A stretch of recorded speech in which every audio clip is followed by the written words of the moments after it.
भारत ये बार बार कहता रहा है कि पीओके भारत का अभिन्न हिस्सा था, है और रहेगा, और पीओके को लेकर रहेंगे। एक बार फिर से पीओके को लेकर भारत की ओर से पाकिस्तान को जबरदस्त फटकार लगाई गई है। अब की बार संयुक्त राष्ट्र संघ में भारत ने एक बार फिर से पाकिस्तान को कड़ी फटकार लगाई। भारत ने संयुक्त राष्ट्र सुरक्षा परिषद में पाकिस्तान को फटकार लगाते हुए कहा कि वो पीओके पर अपने अवैध कब्जे को छोड़े और उस इलाके को खाली कर दे। इसके साथ ही भारत ने ये भी कहा कि कश्मीर पर बार बार बयान देने से न तो उसका अवैध कब्जा सही माना जाएगा और न ही सीमा पार से आतंकवाद का उसका हथकंडा जायज ठहराया जा सके। इस टाइम पे पाकिस्तान के साथ जो पीओके के रेफरेंसेस हैं, उसको लेके जब भी कोई भारत की तरफ से कोई स्टेटमेंट आता है, थोड़ी आग लग जाती है। एंड बड़ी इंटरेस्टिंग सी चीज है कि जहां पर हर समय पाकिस्तान किसी भी ग्लोबल फोरम के ऊपर जाके इट ट्राइज एंड वो कश्मीर लेना शुरू करता है, तो एक टाइम पे भारत का बड़ा एक डिफेंसिव सा नजरिया होता था, लेकिन अभी जो एक पॉलिसी है which is been a little different, तो उस पॉलिसी को थोड़ा तो है कि इंडिया ने यूनाइटेड नेशंस में पाकिस्तान की डिमांड का जवाब दिया है, जो जम्मू एंड आजाद कश्मीर के हवाले से है। इस जवाब में इंडिया अपनी पूरी सॉवरेनिटी को एम्फसाइज करता है और कहता है कि जम्मू और कश्मीर एक इंटरनल मामला है। नमस्कार दोस्तों, जय हिंद। भारत ने एक बार फिर पाकिस्तान की इंटरनेशनल बेइज्जती की। पाकिस्तान ने ये बेइज्जती खुद करवाई। दरअसल ये संयुक्त राष्ट्र में पाकिस्तान ने एक बार फिर कश्मीर का जिक्र कर दिया। इसके बाद लगे हाथों भारत ने जमकर लता लगाई। भारत ने पाकिस्तान को साफ साफ कह दिया कि पाक अधिकृत कश्मीर तुम्हारा अवैध कब्जा है और तुम्हें खाली करना होगा। हरीश पी ने कहा कि हम पाकिस्तान को सलाह देंगे कि यूएन का ध्यान भटकाने की कोशिश न करे और अपने देश की वास्तविक समस्या पर ध्यान केंद्रित करें। चलिए आज की वीडियो की तरफ। दोस्तों वीडियो पसंद आए तो वीडियो को लाइक करें, चैनल को भी सब्सक्राइब करें। मुश्किल हो सकती है ना, आप भी मान रहे हैं कि अब कश्मीर के ऊपर हमें तवज्जो देनी पड़ेगी क्योंकि भारत की नजर अब कश्मीर। देखिए, मैं तो शुरू से इसी स्टैंड के साथ खड़ा हूँ कि कश्मीरियों को चाहिए वो खुद देखें कि इकोनॉमिक इंडिपेंडेंस उनके लिए ज़रूरी है या फिर रिलीजियस इंडिपेंडेंस और वो अपने फैसले खुद मुख्तारी से करने की इंडिपेंडेंस।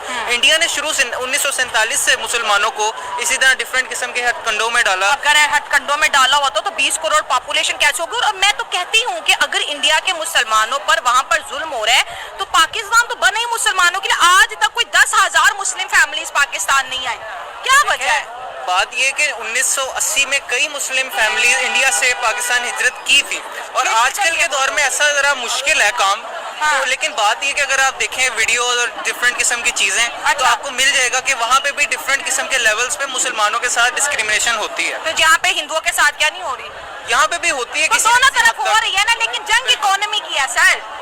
इकोनॉमी की जंग अगर आप देखती हैं फिर तो हमें इंडिया के साथ ऑब्वियसली जाना चाहिए कश्मीरियों को। लेकिन अगर हम देखा जाए कि एक जो हमारी आइडियोलॉजी है जिसके ऊपर पाकिस्तान भी बना और जिसके पीछे हम कश्मीरियों की मदद कर रहे हैं, हाँ। वो इकोनॉमिक इंडिपेंडेंस नहीं है। रिलीजन पे अब दुनिया तो रिलीजन के लेंस को नहीं यूज कर रही है। हमारा जो मुल्क बना है, हाँ। उसकी आइडियोलॉजी इसको वो पीओ को कहते हैं, पाकिस्तान ऑक्युपाइड कश्मीर। सो वो इस एंगल को लेके चल रहे हैं, ठीक है ना जी। और ये जी कि जी जम्मू एंड कश्मीर में जी वहां पे हमें वो ऑक्युपाइड है, that is occupied and we need that back. So Pakistan कहता है नहीं, आप ये कोई ऑक्युपेशन नहीं है और ये हमारा बायलैटरल इशू है। अभी आप थोड़े तगड़े हैं, अभी आपके अंदर थोड़ी जान है, अभी आपका दुनिया में दबदबा है, लोग आपकी बात को वैल्यू देते हैं, तो आप हमें सुनते ही नहीं है। लेकिन एक चीज मैं आपको बात बता दूं, अगले दिन डॉक्टर मलिहा लोधी ने भी एक आर्टिकल लिखा था कि the way India is consistent एक ही बात कर रहा है कि हमने पाकिस्तान से बात नहीं करनी, दहशतगर्दी है, ये है, वो है। पाकिस्तान भी एक ही बात करता है कि हमने इंडिया से बात नहीं करती जब तक कश्मीर का स्टेटस नहीं चेंज करेंगे। सो एक वक्त आएगा इंडिया 5 साल 10 साल बात नहीं करेगा, एक वक्त आएगा पाकिस्तान अपनी बात खड़ा है कि ठीक है तुमने अगर ये काम किया तो हम भी खड़े हैं। दुनिया की ताकतें तो कोई रोल प्ले नहीं कर सकती ना।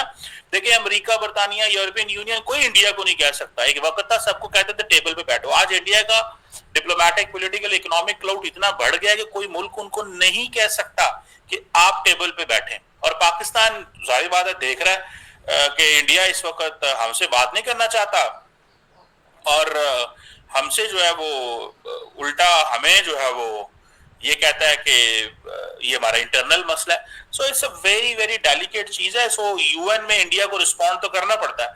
सो पाकिस्तान की ड्रैगिंग इन दिस और पाकिस्तान बार बार यही कह रहा है कि जनाब ये एक पाकिस्तान कहता है जी आपने ऑक्यूपेशन किया हुआ है, इलीगली ऑक्यूपाई किया है, वो भी कहते हैं आपने इलीगली ऑक्यूपाई किया हुआ है, इस खिते को वो कर दें। So that's how it goes.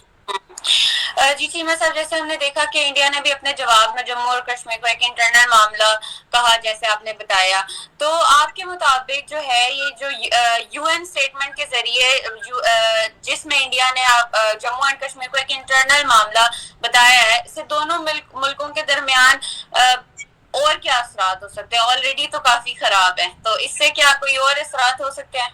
कोई असरात नहीं हो सकते, ये ऐसे ही रहना है, ऐसे ही चलना है, ऐसे ही है, हम ऐसे ही हैं। इंडिया तगड़ा है इस वक्त और पाकिस्तान भी जो है ना वो भी तगड़ा है।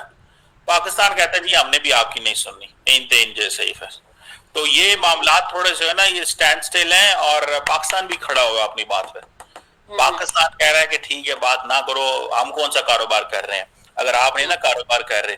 लेकिन देखिए इंडिया का एक ग्लोबल क्लाउड है, इंडिया को अपने खित्ते में जो ममालिक है उनसे अच्छे ताल्लुकात रखने पड़ेंगे।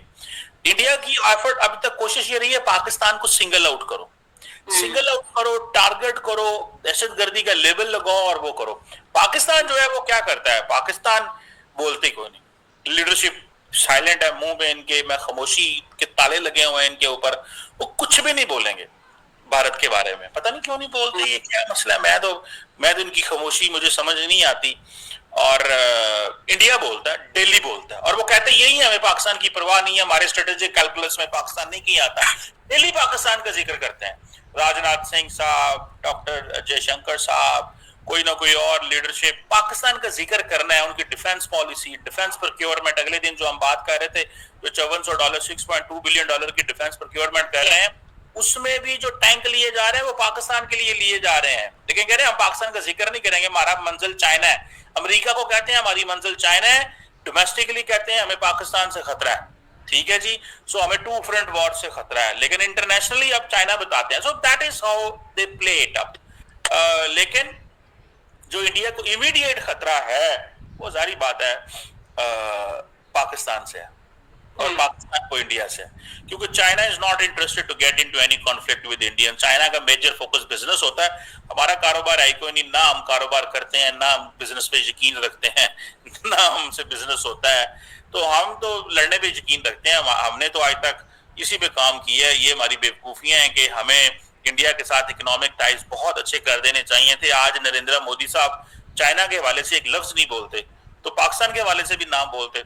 कश्मीर को इमरान ने पहले बेच दिया। वो किसे बेचा? अमेरिका को। अमेरिका तो कश्मीर में नहीं है, वो ऐसा ना, मैं अमेरिका इंडिया के साथ है, अच्छा ठीक है।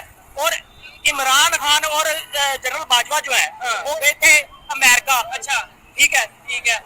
जिस दिन अमेरिका गया उसके 2 दिन बाद न्यूज चल गई कि उन्होंने ना कानून को हटा दिया है।